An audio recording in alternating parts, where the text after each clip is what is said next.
What's going on, everybody? Welcome to the Movie Dudes podcast. There's only two of us here right now. We were supposed to have four, but one dropped off, and the other is Duggan, who either will text or won't text and just show up. So we'll see. Accurate. Could just be me and Jonald tonight, but that's okay. Because based on the topics that we have, Jonald and I can talk about all of them. So, as we both know, I can talk about just about anything. That's true. You with anyone too. John notoriously talks to strangers. 100%. Strangers are just friends you haven't met yet. Yeah. Yeah. Just saying. Mr. Friendly. Anyways, how's your night going, John? You good? So far so good. Kids went down pretty easy. Wife is just getting out of work.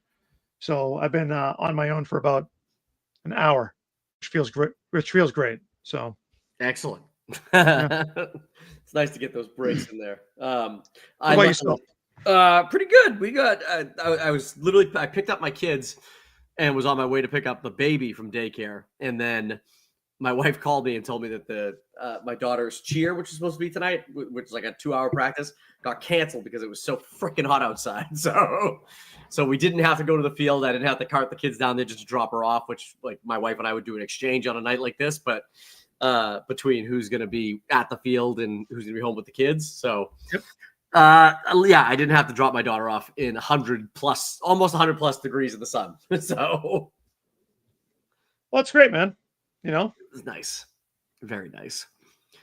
But let's give the people what they want to talk about. We'll talk about some movie stuff. Okay. We will first talk about the Naked Gun, because I keep seeing all this reactions to it. But let me sorry. I'm operating off one monitor, which I normally have two, so it's like screwing me up how to manage it. So, hold up. Can you see my screen, Jonald? I can see your screen. Good, because I can't see the other one. So we're just going to operate like this. I hate not having a second monitor. Naked Gun sits at 91% on the tomato meter. Wow. I mean, it's not even giving you it doesn't give you the summary of critics yet, but out of 108, it's got to be, that's pretty damn good for a comedy. That's really solid. That means like almost everybody there loved that shit. Let me see. I'll just go right through the reviews. We'll read some of these. Okay, let's see. This guy who works at Globe and Mail says, as basement dwelling as some of these gags are, just know that Schaefer is often choreographing them as precisely as a John Wick fight, narrowly pulling back the punches and landing punchlines instead. Dude, that sounds great. Yeah. Let's see. Next one down. Kayla Hay from Culture Mix says, not all of the jokes are great, but The Naked Gun is a worthy continuation of the comedy franchise in this story of police detective Frank Drebin Jr. It's like a run-on sentence. Investigating a mysterious death. The puns and sight gags range from goofy to raunchy. So that feels like a police squad movie right off the bat. So I'm on board. I told you I keep forgetting I have the DVD upstairs of the first season of Police Squad. I think it only had one season, but I bought it. It was like $8 on Amazon, and I can't wait to dive into it because I've been seeing some clips from Police Squad that look freaking hysterical. They are hilarious. But it's the one that made me laugh out loud the other day when I saw it on YouTube was like it's like a boxer. He's talking to a boxer, and he's like, do you think you got a shot at winning tonight? He's like, I could beat him with one arm tied behind my back. He goes, okay. He goes, but what if you had to fight him with both your hands? He goes, I'd still win. Just like the goofiest lines of dialogue that Leslie Nielsen used to be able to deliver. So, and Liam Neeson he's so dry and serious that I think he'll be able to pull these jokes off. I seen an interview with him when he was talking about this movie. He goes, how did you go ahead and deliver those lines, those jokes? Because you weren't just laughing your ass off the entire time. What do you think about so that way you're not laughing? He goes, deadpan. He goes, I think about my dead mother. Oh, right? And the dude starts laughing. Right? They go, he might have the driest comedy of anybody ever. I think about my dead mother. Let's read this next one. Let's see. The biggest compliment one can give Schaefer, Dan Greger, and Doug Mine's script is that many of the jokes would fit perfectly in any of the 3 previous Naked Gun films. Oh, that's the best review yet. Yes. Nice. That is the best review yet, because like I love the Naked Gun so much. It's literally top 3 comedies for me. It's either Naked Gun, Airplane, or Dumb and Dumber that I think are my favorite comedy movies of all time. I mean, those are them, but I don't know what order I really put them in. They had to get if the jokes feel like they would fit in a Naked Gun movie. I can't wait to see this. Dude, I really want to know if anybody hated it. Good question. Let me see. A couple negative ones. Here we go. There's not. I'm sorry, reading this one below it. The bright, silly highs of the '88 movie are missing in the 2025, which certainly commits to the rat-a-tat-tat approach of the Zaz creation, but doesn't share the inspiration or the inspired sense of humor. So that one, he doesn't think the jokes fit, but it's odd. The one below it is. There's nothing outrageously wrong with this new version, but even the most nostalgic of reboots requires some innovation. Otherwise, what's the point? A faithful but rather pointless revive. See, a faithful but rather pointless? Like it's a Naked Gun sequel. What does this lady want? Like, she's like, I want it to be like the Naked Gun, but instead of the jokes, what if they break into musical numbers and not like she wants it to be totally like a different thing? It's a goddamn comedy, a cop comedy. She wants it to be like The Crow. Nothing like the original, just the names being there. And terrible. So yeah, I'm not awful. So this 2, 3, 4, 5. I'm not going to look through all of these. Oh, yeah. But it can't be much more than that. If 108 of them say that they like, or out of the 108 of them, you got a 91%. Yeah, 90. Yeah. So like here are the top critics. Let's see. Yeah, you got like four in the top critics, and there's obviously like I said, 108 of these things. So I think it's gonna be an amazing movie. I'm fully confident in that. I agree. Okay. I don't know if it's going to crush at the box office, but it's going to crush my heart. You got to imagine it couldn't have cost that much to make, right? I don't know. It's a good question. Let me see. This is great podcast stuff right here, like me looking shit up on the internet. Naked Gun 2025 budget. The new Naked Gun is carrying a $42 million budget. Oh, I was going to say 35. That's actually still wicked. That is 100% achievable for them, though. Yeah. It's a comedy, right? So you got to imagine like opening weekend. It does have Fantastic. Well, it's next weekend, so it'll be 2 weeks removed from Fantastic Four, 4 from Superman, and yeah, I just like there's got enough people. I think will go and see it because they love the Naked Gun and they're starving for a comedy to be released in theaters. So I think it'll. I don't know. Maybe it could do 35 million in its first weekend. Absolutely. So it could do more. I mean, it's got one of the best upcoming actors in it that plays a supporting role. Who? Paul Walter Hauser. Oh yeah, Paul Walter Hauser. Yeah, up and coming. He's always in shit, dude. He's been popping off for years, but it's actually funny that he's in the Naked Gun. Even though he's a funny actor who pops up in funny things, like it's just I wouldn't think like when you're casting the Naked Gun, you're like, who am I gonna get to play Ed's son? And it's like Paul Walter Hauser. Oh, okay, I guess so. Yeah, that works. Yeah. Now, do you think that OJ gag is in the movie, or was that just like a trailer thing? It might be in the movie. I want to say it's going to be in the movie. I don't think they go to that watering hole too often, but I bet they have some solid punchlines in there.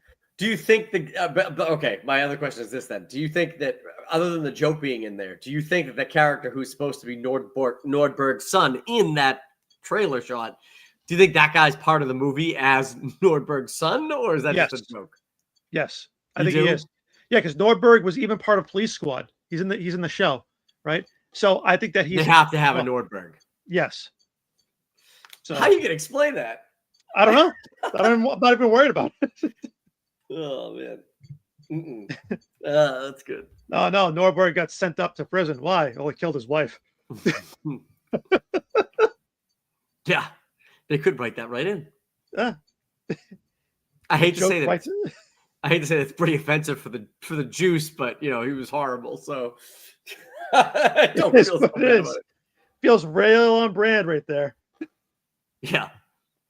Yeah, I think it's gonna be great. I can't wait to see it. Like I said, I haven't seen a comedy in theaters in forever, so I can't wait to check that one out. Let's move on to let me get to my banners. I didn't even put up the Naked Gun one, so that's a good start there. What's a podcast without a hiccup or two? Yeah. Yep. I didn't make the. I missed one of the banners. God damn it. And now I've closed them and I can't see what I'm doing. Did I just go full screen? I am sorry. Oh, there it is. It's back. Sorry, I blanked everything out. That happened on the screen, but all right, here we go. Fuck it. I'm not gonna put this one up because I didn't make it. I'm gonna do it live. We're gonna do it live.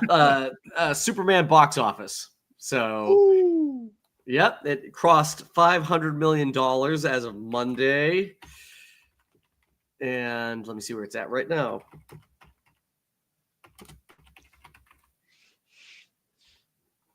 I bet it's close to the 6 right now. Oh, wait, that's the wrong one. And after watching the movie, I am not even remotely surprised that it's doing as well as it is. That movie is fucking phenomenal. Yeah. Oh, a fucking ad popped up on the thing I'm reading. There you go. Okay. Yeah. So Superman.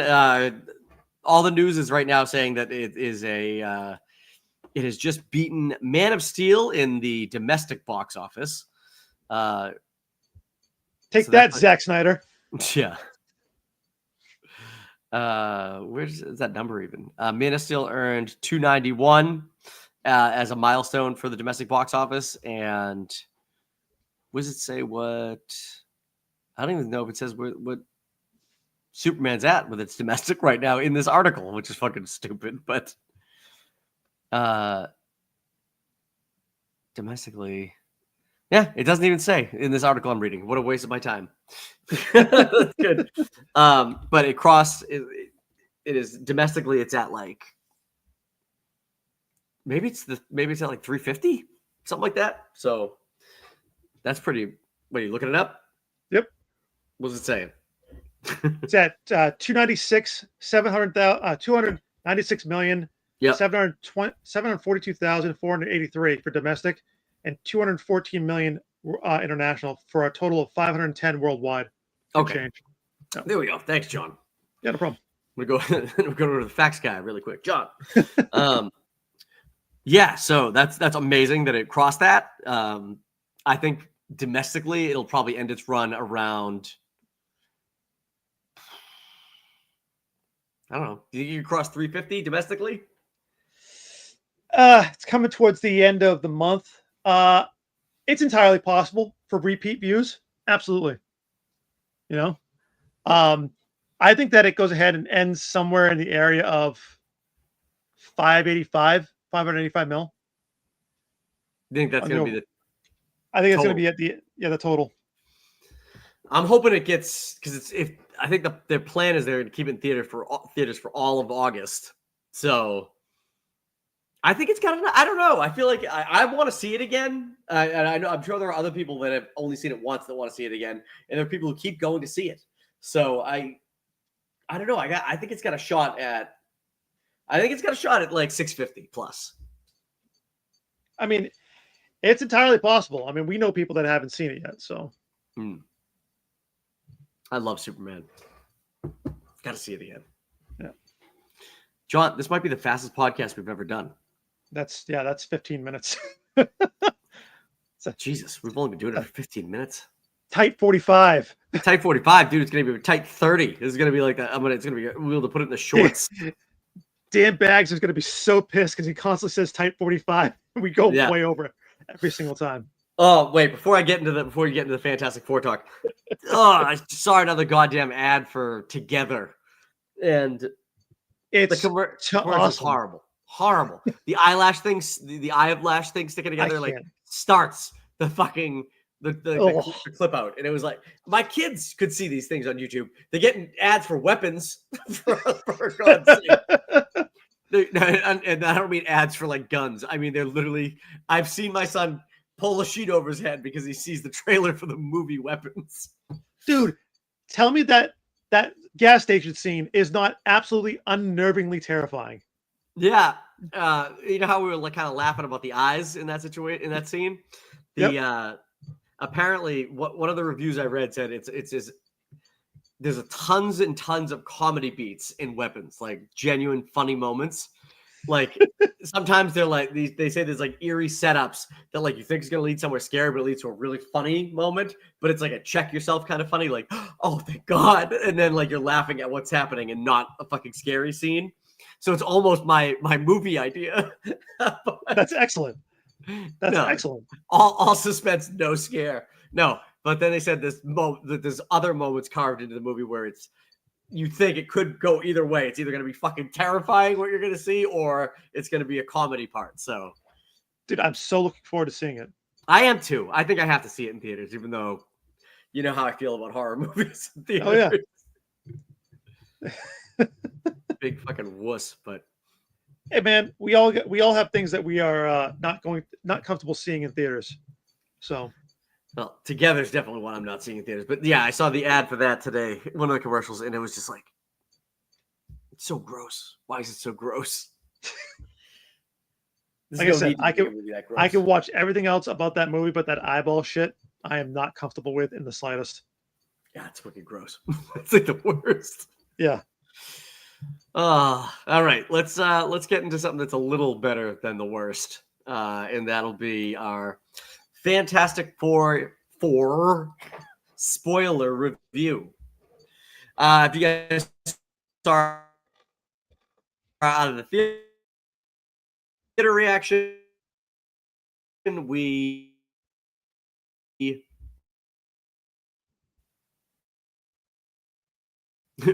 had a different grade for it, but we over Fantastic Four. Oh, did we just freeze out a little? Little bit. You back? Okay. You good? I'm back. You could hear me talking that whole time? I mean, it's a little wonky, but yeah. Okay. Well, I'll restate it because that was a weird computer buzz we just had. But I gave it a 6 when we saw it out of theater. John gave it a 5 and Dan gave it a 4. So different people we all had different scores for it, but when did we change the name? Oh, here we go. Sorry, I'm reading things. We changed it to Movie Dudes like about a month ago, right? Yeah, a month ago. We were trying to appeal to the base audience that would watch this. Like a random channel probably wasn't getting all the people who do movie related content the way that this hopefully will. But yeah. Hey, we've had some really good reviews when it comes down to or actually real good views when it comes down to out of theaters. So I can't say enough good things about it. So it is what it is. Yeah. I like doing the out of the theater reaction, especially for the people right behind us. Whenever we do one, depending on what theater we go to, where it's like there's literally a person sleeping in a van during the Fantastic Four out of the theater reaction, and they were just right behind us, so you couldn't see them. It was perfect. I'm pretty sure they were dead. They were dead. They were dead. But yeah, this movie. Very excited for this movie when it got announced. They haven't really had a good Fantastic Four movie, and Marvel's needed kind of like a big win and kind of like a something for people to talk about, other than like, "Ooh, have you seen Marvel? They're not doing so hot anymore." And they've had a couple movies like that this year that were back on the track record of being good. So this one had to be. It had to be good. And I think at best, it was good. Okay. I mean, at best, it had good moments in it. I'll sit there and say that right off the bat. There were good moments in it. And then there were parts of it that I was like, this falls super flat. For me, it is the best Fantastic Four movie made so far. So I want to be clear about that. It blows the other ones out of the water. But Pedro Pascal falls flat as Mr. Fantastic across the board for me. I think they could have done better. But that's great. I like Pedro Pascal, and he is obviously overused a little bit right now. He's in everything. But I didn't mind his read. I thought his read was fine. He was just kind of boring, like you're supposed to be. Supposedly, he was leaning so far into like the 1960s dialect that he had in the movie, like the things. You think things are good now? They could be better. He just kind of like eased into that so much on set that the dialect coaches were like, bring it back a little. Just talk like yourself, because it was like he was doing that sound too much. So he's a boring character, but I don't know. He was a little underwhelming. That's kind of the thing that's wrong with this movie. There are things that are great that don't get the attention that they need, and there are things that are just okay that do. And it's just, I don't know. It was underwhelming. And that's unfortunate because, as you said, it is good, but it's literally midline good, right? Yeah. I know that Dan said he didn't like it.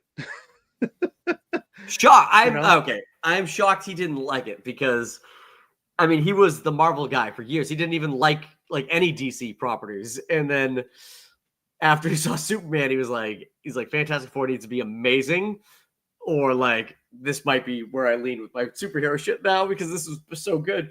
And he came out, he was like, 4. I couldn't believe it. Like, you still, I guess, I don't know what he wanted. I know that it didn't end the way I thought it was going to, which kind of affects my score a little bit, which is weird because you want, like, nobody wants the heroes to lose. But the way that I wanted that movie to end was their Earth to be fucking annihilated. Yeah. And they had to come to 616 in order to hang out with the Avengers or find a way to reverse it or whatever they had to do. And it's just, I couldn't imagine they got out of this like situation with Galactus in the movie just based on the trailers and the content. And they did. And it's good for them. And yeah, that's a comic book. Yay. But like, no, because it didn't seem like, it just didn't seem plausible. So, well, I mean, let's talk about a little bit about the movie. The montage of what they did in the beginning of the movie, I felt like it would have been better if they had shown them fighting the Mole Man or whatever the monkey guy was, like the ape guy was. I can't remember what his name is. It was John Malkovich, the Red Death or something like that. No, oh shit, what the hell was his name? Red Ghost. Red Ghost. Yep. Yeah.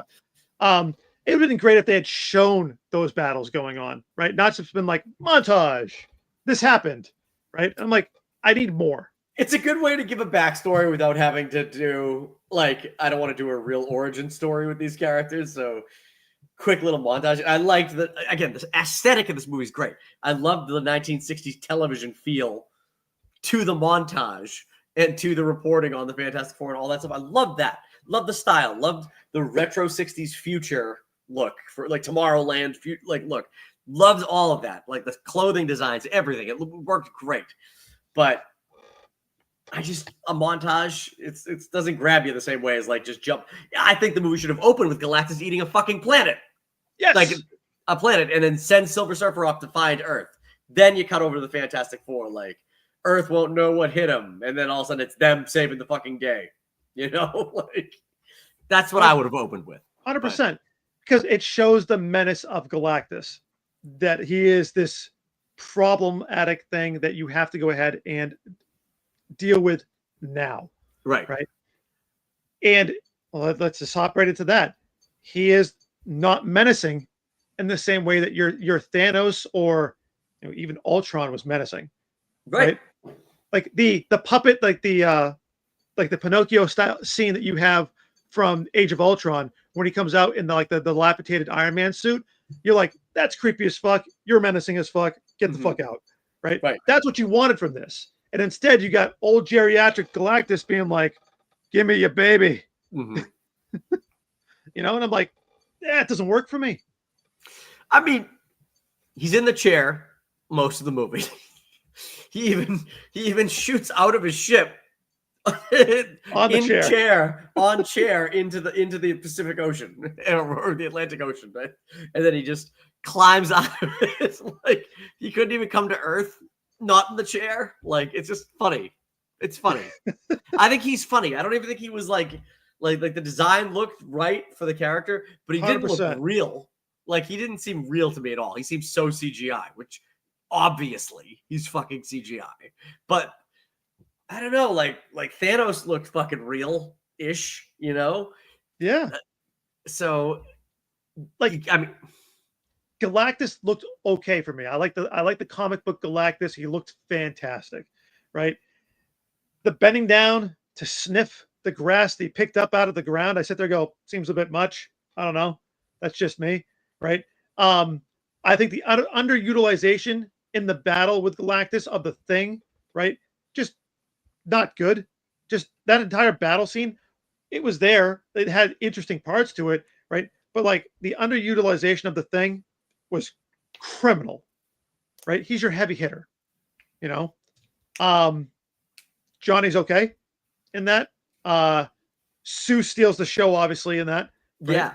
They really give her an upgrade in power. And Mr. Fantastic does fuck all. I mean, he loosens the button in the back of Galactus' Yeah. shirt.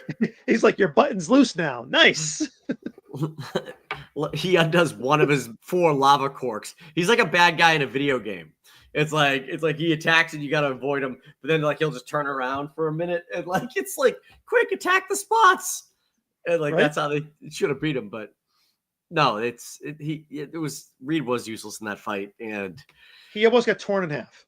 yeah, and it's his brain. So he's the brains. He's always been the brains. That's everybody always says. Reed Richards' like most important gift is his brain versus his abilities to stretch, and so I don't expect him to be like an awesome like warrior or anything, and help out that much in the fights quite like that. But like I don't know, I just am shocked they didn't do like they have the Thing picking up buses and throwing them at Galactus. I'm surprised he wasn't like. I'm surprised it wasn't a situation where it was like Johnny dropped like through the Thing at Reed, who was like slingshotting across the building, so he could literally, yeah. That should have been in the movie, and it was all hidden by Sue doing like the invisibility shit. Yeah. I feel like they really missed out. They didn't fight as a team at all. Like Not a little bit. the first strike on Galactus was like organized. It was like a trick, and like Sue was making what's his face invisible as he was hitting him with fire. But yeah, it's just it's unbelievable. They literally fought one at a time against a massive fucking threat like Galactus. They're like tagging in. And then at the end of the day, they're not even the ones that defeat Galactus. Silver Surfer is. Yeah. She steals the kill.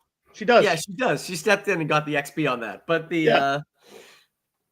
since it is a video game, we just told you about the boss battle. No, but she does, and that was obviously going to happen. You weren't going to have the Human Torch sacrifice himself and end up in the back of space. Which, by the way, like Galactus is pulling himself out of the black hole. Yes. What was Johnny Storm gonna do? That's not even that. Well, I have a different issue with that. Okay. What the fuck is he grabbing onto, really?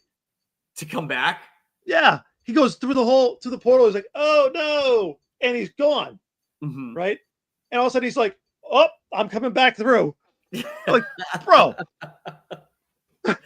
It's well, you don't know. How, let's flight. say that let's even say that he goes ahead and grabs hold of the fucking supports. Right? He's so fucking massive. He's gonna pull those things out of the ground. That's true. He would have left his hands. Dude, Silver Surfer was wiping those out. He grabbed those and they just come right back in with him. As the portal shuts around him, or it's just his hands left on fucking Pop. His hands are left in New York. That'd be amazing. Let's talk about one of the coolest parts of the movie. Right? They're running from no, hold on. I do want to talk about that, but seriously though, like if Silver Surfer didn't knock him in, what was Johnny gonna do? He doesn't have super strength. He was gonna fly at him and just hit him with fire. He already tried that, didn't work. Yeah, I would think that if you were Galactus and you're coming out of the like black hole or my face on fire, like, I'll take my face on fire. He would keep coming. Long. He would keep coming through. So, if anything, like when he sits there and he calls them ants, right? Johnny Storm is a fucking nuisance at best. Yeah, right. He's a fly. It's like a hot fan, like a fan blowing hot air in your face. You're like, that's unpleasant. Stop. Yeah, because I mean, he did, like I said, he lit Galactus up a few times, like with tons of fire, in the eyes. In the eyes, and he got him across the shoulders too. Like, yeah, but Galactus doesn't even show any care that he is on fire. He's like, all right, yeah. But he got him in the eyes. He's like, oh fuck, my eyes. My one weakness. Getting hit in the eyes with fire. How did you know? You know? My one weakness would be pain. Shit, I'm on fire. Stop. Doesn't matter what it is. Pain, I'm out. Stub my toe, be like, fuck. You know how big these toes are, you Galactus? I got the largest case of turf toe ever now. Damn it. I got a turf toe on that building. Oh man, that's funny. But again, the aesthetic's good. The actors are good. That's the positive of this movie. The actors are good. They have great chemistry. I liked them all in their roles as the characters. I know you liked Pedro the least, but and I'm looking forward to seeing them in other things. So there's a lot of positives in this movie. And like I said, the design's cool. The score is amazing. Michael Giacchino did an amazing job with the score. And then the characters, like I said, just seeing the characters in the future movies they're going to be in is worthwhile. The post-credit scenes and stuff like that, not so much. But I know you wanted to talk about your favorite action scene in the movie, and mine too, the escape from Galactus. So it's not even just escape. It's when they first arrive at that planet, and they're like, well, this is where the anomaly, like her signature is, her energy signature is, and the planet just explodes, and Galactus's ship is just coming through it. You're like, that's a cool fucking scene, man, right? And then the chase scene, where they go ahead and they go like at 0.88% the speed of light, right? And they got that bubble around them. And Johnny shoots at her, and all of a sudden the thing goes, whoomp, it just zips right around it. You're like, oh shit. Oh, nobody thought about that. Shooting fucking lasers at light speed, it wouldn't just go ahead and go straight. It would go ahead and warp around, right? 100%. You're creating that bubble. You're creating that bubble. And she's just zipping along, catching up, right? And as they get to the goddamn black hole and she's surfing along the galactic dust, you're like, oh, dude, this is like the best fucking scene in this movie. It was fantastic. That was like the best sci-fi I've seen in a long time. Like, dude, that bit. I love sci-fi shit. That's some of the best sci-fi shit I've seen about space, period. That's like, the best scene in the movie. That escape scene is the best scene in the movie. Honestly, even the stuff on Galactus' ship is good. It's like that whole scene. I guess it's the second act, I guess. Yeah. The whole second act. Everybody said the movie slows down, and after that, I think it does. But I think that action piece, that must be in the first act. That's the end of the first act, because that's so early. I mean, that's the first one of the... How many acts are in this movie? It feels like there's only fucking 2. There's 3 acts, but like, I think the third... See, the issue is the third act. The issue is saying that.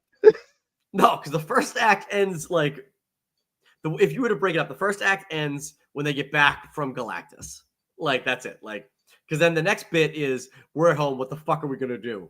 And that part of the movie I've heard a lot of people think is kind of like a little slow. They're like, I don't know if I could do without that. And the third goes back into action. Not as good action as that first action set piece in in Act One, but I just I don't know. I think that you're right. That space scene is incredible, and I gotta say that might be the first time I've ever seen a sci-fi movie that applied the laws of shooting in a black hole or in a Like a time bubble. warp. Yeah, Yeah. whatever would Fuck how with the would that laser. affect the laser? Right. Yeah. That might be the first time that's ever done in a sci-fi movie. Dude, You know? I sat there, I was like, oh shit, you're right. You know? And he's like, when he eventually hits her, that's fantastic. Like he's like, I'm gonna try something. Like, and he aims over here and he goes, whack, and he's like, yes. literally, it's a video game. There are parts of this movie that is such a video game. Yeah. Figure out I'm shooting over here to hit them over there. But yeah, that was the best. And that whole sequence was great. And Vanessa Kirby, like, who going into this, I was the least excited to see her portrayal of Sue Storm. I don't know why. I've liked her in the other things she's been in. I've liked her in everything she's been in, but it's just like, I don't know. Out of the characters, I just assumed I would like Sue the least, and I don't know why, because she was my favorite character in the movie out of the Fantastic Four. Yeah, she dominates that role. She does such a good job of that. And the way she goes ahead and handles the Fantastic Four hate, right? And she walks out, like, it's a little cheesy in my opinion, but she walks out there with Franklin, right? And she goes, "This is our baby Franklin. We wanted to introduce him to you sooner, but here we are now," right? I go, I mean, nobody's going to go ahead and attack a kid and like the mom and the kid at the same time and be like, I get it. We doomed you all to death, but this is my son. That's, a galactic wonder. It is what it is. I mean, I'm telling you right now, if this was set in the real world that we live in these situations, no fucking way she'd go out there with that baby and somebody wouldn't attack her. Shit. That shit would not fly in modern America. Oh shit. I'd be like, you're giving up that baby. I don't know if you know this or not. One way or the other. The fact that she went out there with that, with the baby at all, regardless of superpowers, it was fucking wild. Like, dude, there's a whole planet of people that want your baby dead or want to take that baby from you and offer it to Galactus. Be like, get the fuck out of here, you overgrown man. Just go. Take the baby. It would just not, in no way would that happen in modern day real world America. We would take that baby so fast. Oh god. But she was my favorite character, and I think she had the most to do emotionally. And one of my favorite lines that she had, and it's kind of hard to explain in conversation why it was so good, but it was where they were talking about how they might have to give whatever the solution was. We might have to give up the baby, blah blah, and use him as bait. Well, they use him as bait. That's what it is. And she's like, we might have to use him as bait. And then she looks at Reed. She goes, I know. And she gets so mad and like creeps back and disappears into being invisible. Yes. Yeah.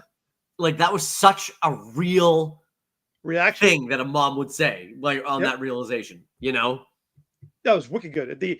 The Vanessa Kirby does a great job with the emotional response that you would have for all of those particular things.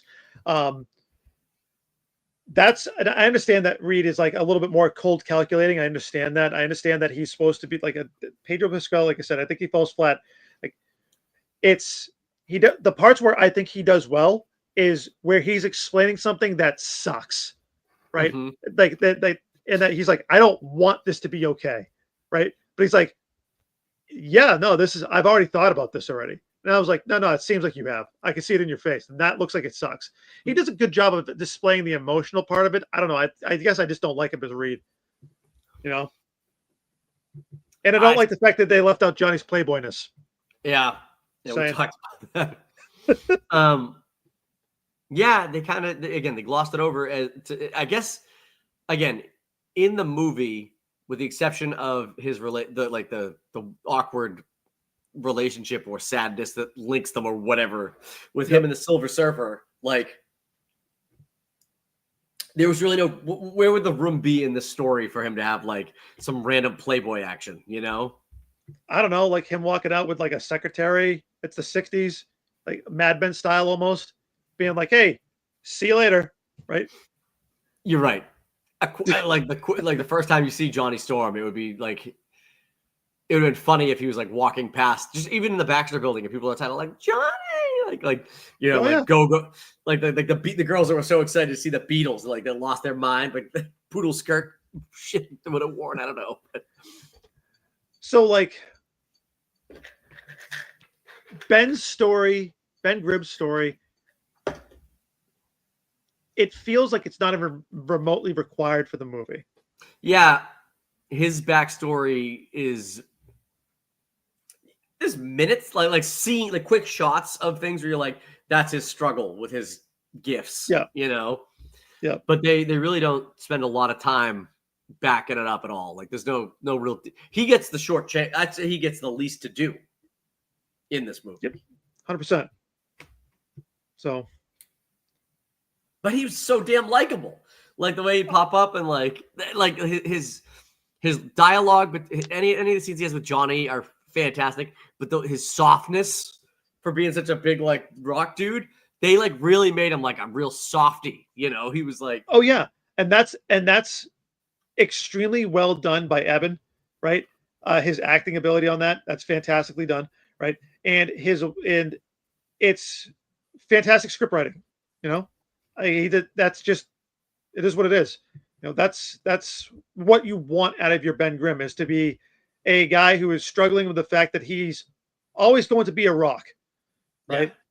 Yeah. And he wants to have an emotional connection to this girl, right? He wants kids to like him. He wants blah blah. He wants that relationship, right? It's just that for all intents and purposes, he's probably never going to get it. Right. He's fantastic. He does, like Evan does a great job with that, and I know people love him in The Bear.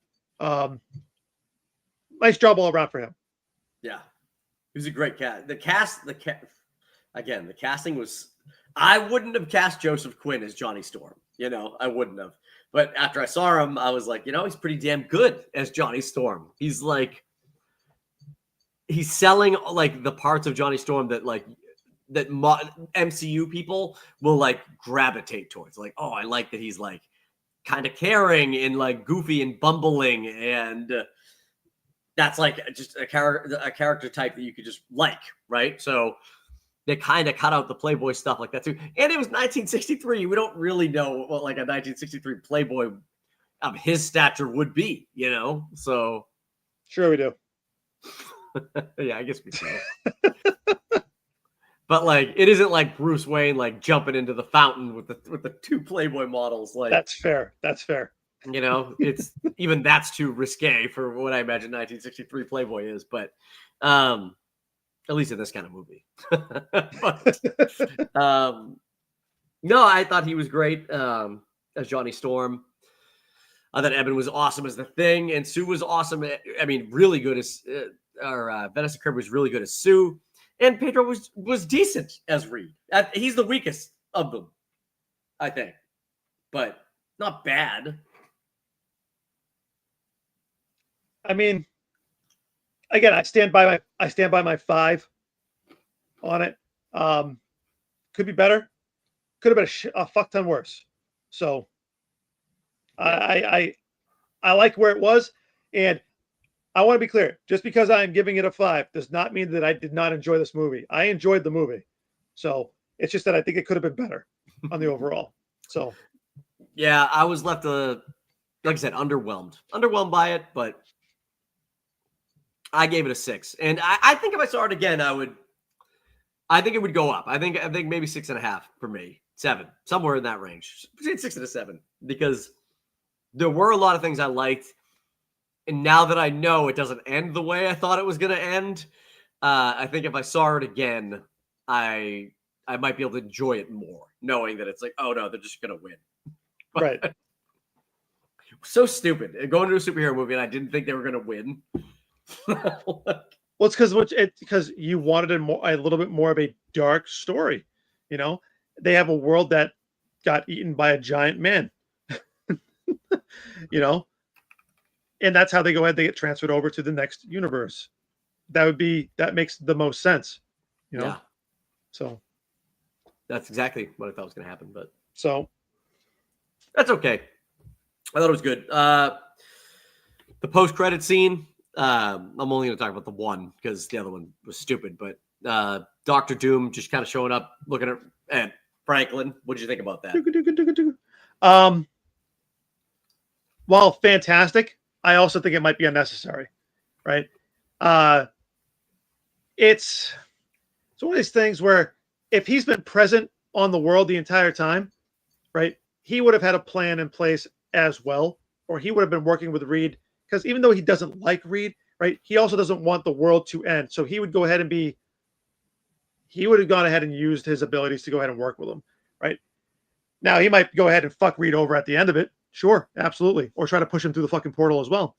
But the fact that he pops in, that he's playing with Franklin, right, is interesting. I mean, it leads to the fact that he understands that Franklin is a universal threat, a universal power. You know, Right. so it's really makes me wonder how much about Franklin he actually does know. Because while Reed is super intelligent, like Doom's usually right on par, just not if not just right behind him. Yeah. So I think if you just look at it from the outside in without thinking about like the implications on the movie, he kind of told you that in Doomsday, expect to see a lot of Robert Downey Jr.'s face because he's already got his mask off, talking to the kid. So you're not expecting like a kind of like scarred up looking Doom or something like that, you know? Right. He's just going to be a totally normal dude. And that's people want to see Robert Downey Jr. on screen talking. They don't want to just see a fucking Doom mask and be like, I think that's his eyes in those slits. So, well, I mean, it's entirely possible that he might be scarred still. I don't think so. Because why would he be showing like baby Franklin his face? I mean, kids don't know the difference between scars and not scars. It's just your face. I guess so. I just kind of I can't imagine it's Robert Downey Jr. Man. They're gonna want that dude on screen so much people are gonna be like, it's him, he's back. Kinda. It's Tony. No, it's Victor Von Doom. But do you think that's gonna play a part now that we know that it's kind of like all set up from Fantastic Four and we know the actors that are gonna be in it, all the heroes and villains and all that stuff? Do you think it's going to? Do you think I just literally had a mind blank as I was talking right now on this podcast. I literally just went down a rabbit hole and completely lost my train of thought. What the fuck was I talking about? Well, you were saying, do you think that because Doom is not going to have his mask on, and you're hopping universes? Oh, you got me. I'm back. Thank you. Thank you for the recap. Do you think, because we talked about it on the podcast before, do you think that part of the Doom plot line is going to be him like kind of confusing people with a pretend to be Tony Stark kind of angle in this movie? It's possible. I think that he goes ahead and he finds some old Tony suits, Iron Man suits, and gets that Iron Doom going on. Mm-hmm. So it's possible he goes that route. Because if he takes his intellect and he combines it with Tony Stark's tech, right? And if he's half as good as I expect him to be with some of the other things, right? That's where he really becomes his big bad, like you have to stop this guy before he takes over the world type of shit. Right. So it really depends. I don't know if he'll do the whole I'm Tony Stark thing as because that's beneath Doom, right? I think that he goes ahead, he walks by people like Tony, and he goes ahead and he makes it seem like he's an apparition. He kind of pops in and pops out, teleporting. I can't imagine that they'd like. I know, like, obviously, why to bring Robert Downey Jr. back because it's a big draw, but I just think like story wise, why would you do that unless you were really going to play into like that's not Tony, but not everyone knows that kind of stuff in the movie. So Right. Well, I mean, the other part is like you also have the fact that you're bringing back Chris Evans, you know, uh, as a Captain America possibly or Captain Hydra. You're really not sure what his role is going to be entirely. Um, does he recruit him? Do they get like an evil style of Avengers going on? That type of thing, mhm. I mean, it's within the realm of possibility for what they're going to be doing. Did they confirm that Chris Evans is in Doomsday? I thought they did. I could be entirely wrong. I can't remember if that was like a real story or one of those like random comic sites that shits out stories every day. So, but No, he's not. Okay. According to this. Well, it might be a secret. He might be in it. It might be a secret, but yeah, I don't know. I kind of think that if you got Robert Downey Jr. there, and the obvious connection is that he looks just like Tony Stark, it's got to have that's got to be part of the reason they wanted to cast Robert Downey Jr. for it. But who knows? Who knows? Maybe they're just like, we need to get some old blood back because we're fucking not doing as great without him. So maybe there's a let me say this sounds outlandish. Could be a vault that has Tony Stark tech in it, experimental, right? And he gets into it by looking just like him. But is that because he wanted to look like him, or is it that he did look like him? That's speculation abound, All right. So anyways, I didn't, the post-credit scene was fine. But at that point, like, everybody knows it's Robert Downey fucking Jr. Why are you still, what is this behind the shadow? Behind the corner, like that. If you want to get people at the end of this movie to be like, oh shit, like it would have been much bigger if Robert Downey Jr. spun around and he was like, hello, Susan, or like something like that, I don't know why I went Hannibal Lecter. He's not that fucking crazy, but I mean, yeah, why hide his face? Why bother hiding his face if you've already revealed the fact that he is going to be Robert Downey Jr.? Mm-hmm. It sucks that they had to announce that, because how I get you kind of have to, like, announcing the Doom thing was a fun little reveal, but you never should unless he's healed. No, that's true. Hang on, Matt Garcia. I just put this up there. You never see because you never show Doom's face unless he is healed. Yeah, but why did you show the little kid in Fantastic Four then? Because like that's pretty fucked up to be like, look at my scary ass face. So I don't think Robert Downey Jr. I don't think he's going to be a traditionally scarred Doom unless it's a fake face. Like if he's Mission Impossible like that shit at the end of it, it's like, oh, it's actually Gary Busey. He was Doom the whole time. That would be great. That would be fantastic. The resurgence of Gary Busey. That's Doom. Oh my god. But that'd be great. Yeah, I don't think he'll have a scarred face. But maybe. I mean, they're going pretty traditional with a lot of this shit. So Fantastic Four was like literally there was it was as traditional a comic look as you can get. So maybe. I don't know. We'll have to see what the next movies are that come out. What's the next one that's coming out that follows up? I think the new Spider-Man. The new Spider-Man one? Spider-Man Brand New Day. They just announced that it's officially set a year before Doomsday. Canonically. Okay. Yeah. Okay. So we get that. That comes out. I'm sure there's going to be some tie-ins there, I'm wondering what though, because they said that Tom Holland wasn't listed as one of the chairs in Avengers Doomsday. Yeah, that's fine.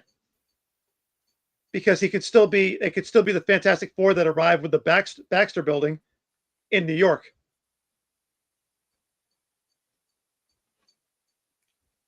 Okay.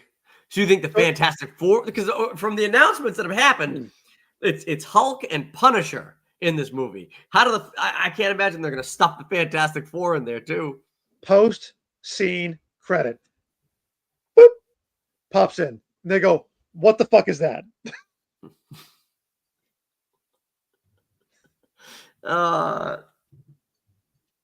No, they cannot wrap up. No. You sit there and you say, no. I go, oh yeah, that's entirely possible. There needs to be more context.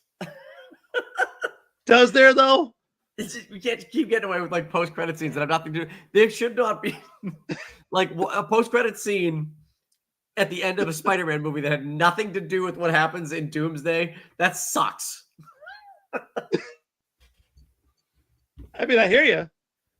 I hear you. But like, come on. You make it seem like it doesn't happen regularly. No, it does. It does. But like, I just wish we had. It seems like we got to this point with these Avengers movies and where we stand with the timeline, like really quickly and like sporadically and like not linear at all. So, actually, let's back up. Let's go a different direction with that, right? Let's say that the Fantastic Four are pulled out of the universe by Loki, right? God of stories, and he gets and he goes ahead and sits there and goes, "I have glorious purpose for you," and puts them into that universe, like, and sits there and says, explains to them what's going on a little bit. That's true. You're right. Well, it's a good point, Matt. You can be saving that. He'll probably. You're right, but even his character being in it, I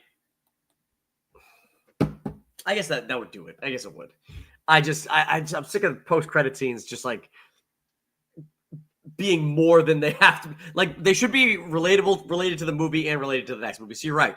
If the post-credit scene is something to do with Doomsday, then yes, all right, it'll make sense. And then they'll announce Tom Holland after that because they didn't want to spoil that. So very, very plausible that that's what happens. Yeah, but I enjoyed the post-credit scene. I enjoyed the Fantastic Four. I told you 6 out of 10 though. I couldn't give it higher than that at the theater.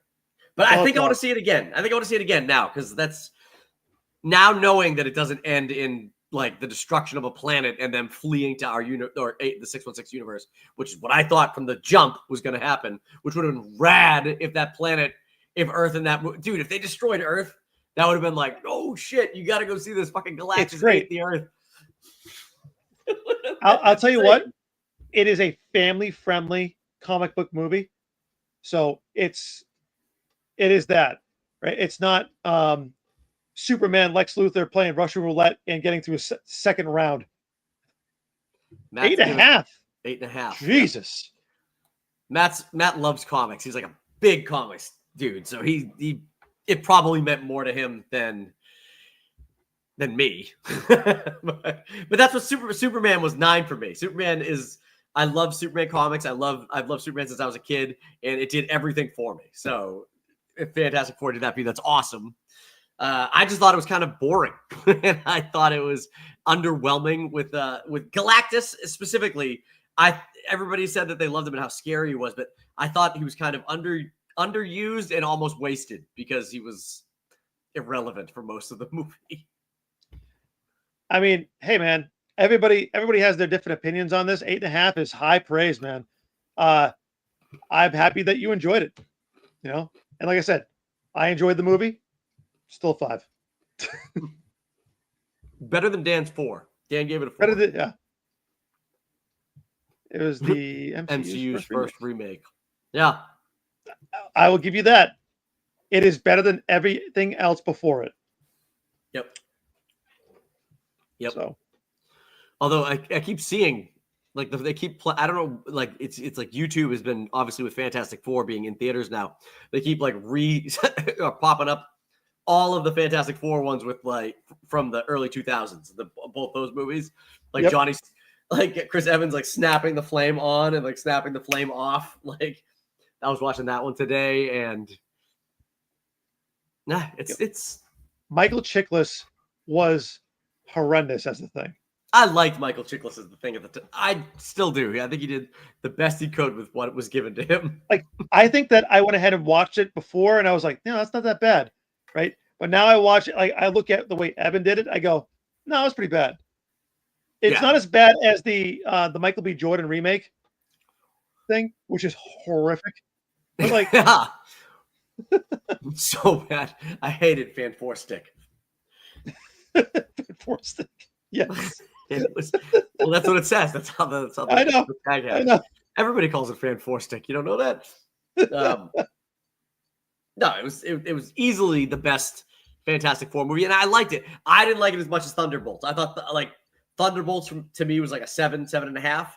So I like those characters better, and the overall message and like journey in that movie I liked better.